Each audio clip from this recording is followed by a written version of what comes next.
मिथिला में आज भी जब विवाह होता है तो विवाह के बाद बारात को तो विदा कर दिया जाता है, लेकिन दूल्हे को नहीं विदा किया जाता आज भी। और कम से कम 15 दिन दूल्हा अपने ससुराल में ही रहता है। बारात लौट करके चली आती, दूल्हे को रोक लेते हैं और दूल्हा घर के अंदर रहता, बाहर भी नहीं निकलता। भीतर सारी सरहज के साथ ही रहना है, खाना है और खूब सेवा होती महाराज। कम से कम 15 दिन और नहीं तो महीनों महीनों महाराज। आज भी दूल्हे को रोक लेते हैं। भगवान श्री राम को भी मिथिला में रोक लिया। सखियों ने कहा सरकार अभी जाना ठीक नहीं है, कम से कम 15 दिन तो रुकना ही पड़ेगा। 15 दिन दुल्हा सरकार को मिथिला की सखियों ने रोका। अगहन के महीने में विवाह हुआ, अगहन की पंचमी को,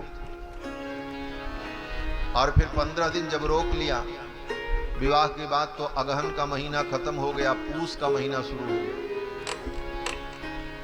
पूस का महीना जब शुरू हो गया तो ये हुआ कि अब विदाई हो जाए, अब चले जाएं अयोध्या, बहुत दिन हो गए। तो मिथिला की सखियों ने कहा सरकार अब तो खरवास शुरू हो गया। पूस में खरवास होता है 1 महीने का, और खरवास में कोई मुहूर्त नहीं, इसलिए जाना ठीक नहीं। अब खरवास बीत जाए तभी आप जाओ। 1 महीना फिर रोक लिया। खरवास बीता, आधा माघ बीत गया। खरवास में बसंत पंचमी आ गई। दुल्हा सरकार ने कहा अब विदा कर दो, 1 महीने से ज्यादा हो गया, 1.5 महीने होने वाले। तो मिथिला की सखियों ने कहा सरकार अब तो होली आने वाली है, और घर की होली आपने बहुत खेली होगी, ससुराल की होली आपने नहीं देखी होगी। ये मिथिला आपकी ससुराल है, यहां होली खेल करके ही तब आप जाओ।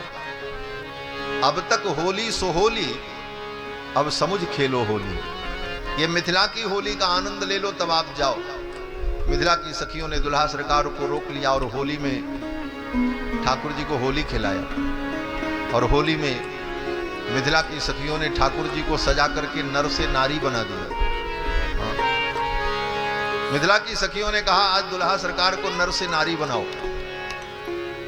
दुल्हा सरकार ने कहा अरे भाई ऐसा मत करो। सखियों ने कहा सरकार यही तो आप भी करते हो, किसी जीव को कभी नारी बना देते हो और कभी उसको नर बना देते हो। अपनी माया के द्वारा आप जीवों को नचाते हो। अगर आपके पास माया की नाम की शक्ति है, माया नाम की शक्ति के द्वारा आप जीवों को नचाते हो, तो आप भी जान लो हम भक्तों के पास भी एक शक्ति है। उस शक्ति का नाम है भक्ति, और उस भक्ति से हम आपको नचाएंगे। माया शक्ति से आप जीव को नचाते हो और भक्त अपनी भक्ति के द्वारा आपको नचाते हो। हम आपको नचाएंगे। ताहि अहिर की छौहरियां छछिया भर छाछ पे। भक्ति के परवश भगवान नाचते हैं।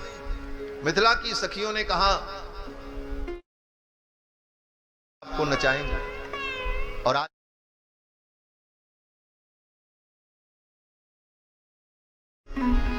सखियों ने पकड़ लिया दुल्हा सरकार को और सुंदर साड़ी पहना दी राम जी। नाक में बेसर पहना दिया, कान में कुंडल, और भगवान के केस तो ऐसे ही परम सुंदर है।